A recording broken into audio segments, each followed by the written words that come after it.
एक समय था जब बृजभूषण जी उर्फ पंडित जी सोचते थे कि जब उनकी नौकरी नहीं रहेगी तब वो क्या करेंगे, कैसे समय काटेंगे। उस वक्त की कल्पना मात्र से उन्हें सिहरन हो जाती थी। लेकिन समय का चक्र ऐसा घूमा कि अब उनके पास जरा भी फुर्सत नहीं होती और उनका सारा समय एकदम सही बातों में बीत रहा है। गीता ज्ञान ने उन्हें जीवन को सही तरीके से जीना सिखा दिया है। आपसी रिश्तों से लेकर समाज के जटिल संबंधों तक को देखने का, संभालने का नया नजरिया दिया है। लोगों का विश्वास और सम्मान भी इन्हें गीता ज्ञान की बदौलत मिला है। आज ऐसा ही एक सम्मान फिर उन तक पहुंचा है। उन्हें यानी पंडित जी को एक स्कूल में बुलाया गया है, जहां उन्हें छोटे छोटे बच्चों को गीता ज्ञान देने का अनुरोध किया गया। ये सम्मान भी उन्हें उनके ही एक पुराने शिष्य ने दिया है, जिसे पंडित जी ने लगातार कई साल ट्यूशन पढ़ाया था। ये उन दिनों की बात है जब पंडित जी कॉलेज की पढ़ाई करने के साथ साथ अपना जेब खर्च निकालने के लिए छोटे बच्चों को ट्यूशन पढ़ाया करते थे। उन्हीं बच्चों में सुनील भी एक था, जो एक बहुत छोटी कक्षा से ही पंडित जी के पास ट्यूशन पढ़ने आने लगा था और हाई स्कूल तक लगातार उनसे ही पढ़ता रहा। पंडित जी को सारे बच्चों में सुनील सबसे ज्यादा प्यारा था, क्योंकि वो बहुत शांत और सौम्य बच्चा था। पढ़ाई के प्रति हमेशा से गंभीर और संवेदनशील भी था। उसके इन्हीं गुणों के कारण वो जिससे भी मिलता उसे अपना बना लेता। यही सुनील आज एक स्कूल में अध्यापक बनकर बच्चों का जीवन संवार रहा था। पढ़ाई पूरी होने के बाद भी वो पंडित जी के संपर्क में रहा और जीवन के हर छोटे बड़े अवसर पर उसने पंडित जी से सलाह ली और उन्हें शामिल किया। जब उसे पंडित जी के गीता ज्ञान ब्लॉग के बारे में पता चला तो उसने न सिर्फ खुद ये ब्लॉग पढ़ना शुरू किया, बल्कि अपने साथी अध्यापकों को भी इसे पढ़ने के लिए प्रेरित किया। और आज वो पंडित जी के घर आया था, उन्हें आमंत्रण देने के लिए कि वे अपने गीता ज्ञान से उसके स्कूल के बच्चों को भी कुछ सिखाएं, ताकि जीवन की नींव डालने वाले इन सालों में उन्हें कुछ ऐसा सीखने को मिले जिससे उनके सफल जीवन की इमारत तैयार हो सके।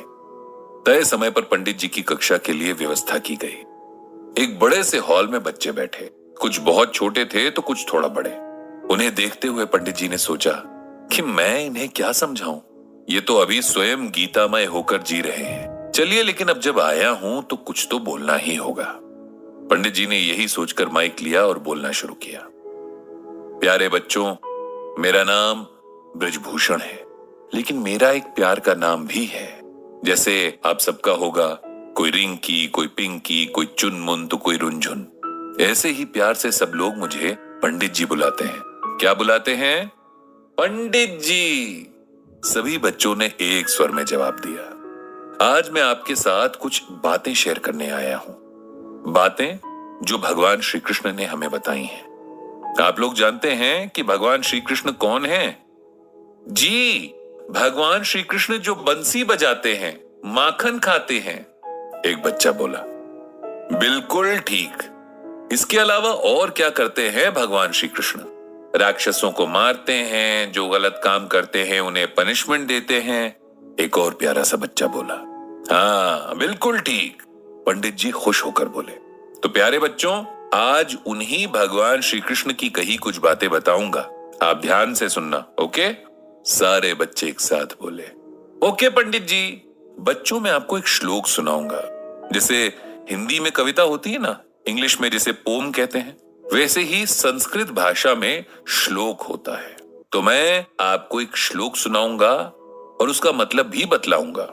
तो पहले श्लोक सुनिए। ध्यायतो विषयान् पुंसः संगात् संजायते कामः कामात् क्रोधो अभिजायते। इसका मतलब ये है कि वस्तुओं के प्रति अधिक लगाव होना भी व्यक्ति की असफलता का कारण बनता है।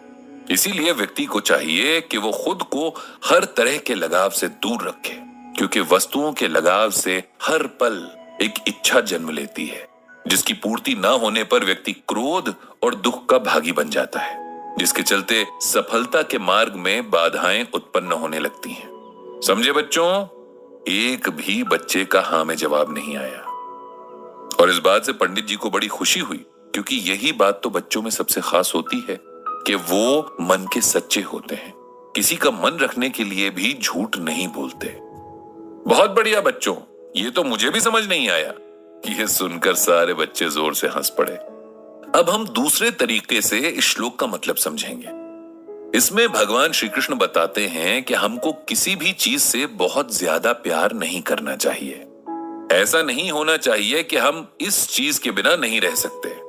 अगर हम ऐसा करते हैं तब हमको वो चीज ना मिलने पर बहुत दुख होता है और गुस्सा भी आता है। अब मैं आपको एक एग्जाम्पल यानी उदाहरण देकर बताता हूं। आप सबके घर में मोबाइल है? जी पंडित जी, सब बच्चे बोले। और आप सब घर पे मोबाइल का यूज बहुत ज्यादा करते हो। आप उसमें वीडियो देखते हो, अपना होमवर्क उसकी मदद से करते हो, गेम्स खेलते हो, और जब आपको आपके मम्मी पापा मोबाइल छोड़ने के लिए कहते हैं तब आप सबको बहुत गुस्सा आता है, नहीं? कोई तो रोने भी लग जाता होगा, खाना भी नहीं खाता होगा, है ना? बच्चों की आवाज आई, यस पंडित जी। यही करने के लिए इस श्लोक में भगवान जी मना कर रहे हैं। वो कह रहे हैं कि हमको चीजें यूज तो करनी है लेकिन उनकी आदत नहीं डालनी है। ऐसा नहीं करना कि आपसे वो चीज छूट जाए तो आप परेशान ही हो जाओ। हमें अपने मन को इतना स्ट्रांग रखना है कि हम किसी चीज के ना मिलने पर उसके बिना एडजस्ट करना सीखें, क्योंकि जब हम स्ट्रांग नहीं होते हैं तब वो चीज ना मिलने पर हमें दुख होता है, हम रोते हैं और कई बार हमें गुस्सा भी आता है। हम लड़ाई भी कर लेते हैं, जो कि बहुत बुरी बात है। हमें खुद पर डिपेंड होना सीखना है, चीजों पर नहीं। अब समझे? यस पंडित जी, सब बच्चे खुशी से बोले। तो अब हम एक और श्लोक सुनेंगे, इसे भी आप लोग ध्यान से सुनो। यदा यदा हि धर्मस्य ग्लानिर्भवति भारतः अभ्युत्थानम अधर्मस्य तदात्मानं सृजाम्यहम्। इसका अर्थ ये है कि श्री कृष्ण कहते हैं कि हे अर्जुन, जब भी धर्म का नाश होता है और इस धरती पर अधर्म का विकास होता है तो मैं धर्म की रक्षा और अधर्म को नष्ट करने के लिए अवतार लेता हूं। बच्चों, अब इसे अच्छे से समझो। आपने वो सीरियल कृष्णा आता था, उसकी कहानी में देखा होगा ना कि जब बुरे लोग बहुत ज्यादा बुरे काम करने लगते हैं, अच्छे लोगों को तंग करने लगते हैं, तब कृष्णा आ जाते हैं और उनको पनिश करते हैं। हम सब सोचते हैं कि जब हम कुछ भी गलत काम करते हैं तो कोई हमें नहीं देख रहा होता, लेकिन ऐसा नहीं है। भगवान हमें हर समय देख रहे होते हैं, तब भी जब हमें लगता है कि वहां कोई नहीं है। इसीलिए कभी भी कुछ गलत नहीं करना है, किसी को हर्ट नहीं करना है। बुरे लोग इस बात को नहीं समझते और बुरे काम करते हैं, इसीलिए भगवान को आना पड़ता है। बच्चों, हम सबको कोशिश करनी चाहिए कि हम सब अच्छे अच्छे काम करें। आप लोगों को चाहिए कि आप अच्छी बातें सीखें, अच्छा पढ़ें, सबसे प्यार से बोलें और किसी को दुख ना दें। यही आपके लिए धर्म है। जो धर्म के हिसाब से काम करते हैं, भगवान उनसे बहुत खुश होते हैं।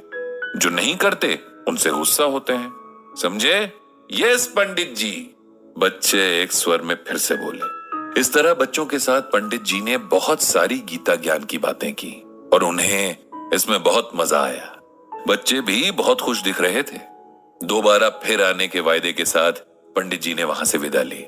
उन्होंने भगवान श्री कृष्ण से प्रार्थना की कि दुनिया के सभी बच्चों पर अपनी कृपा रखें। इनकी वजह से संसार में जो थोड़ी मासूमियत बची है, हमेशा बची रहे।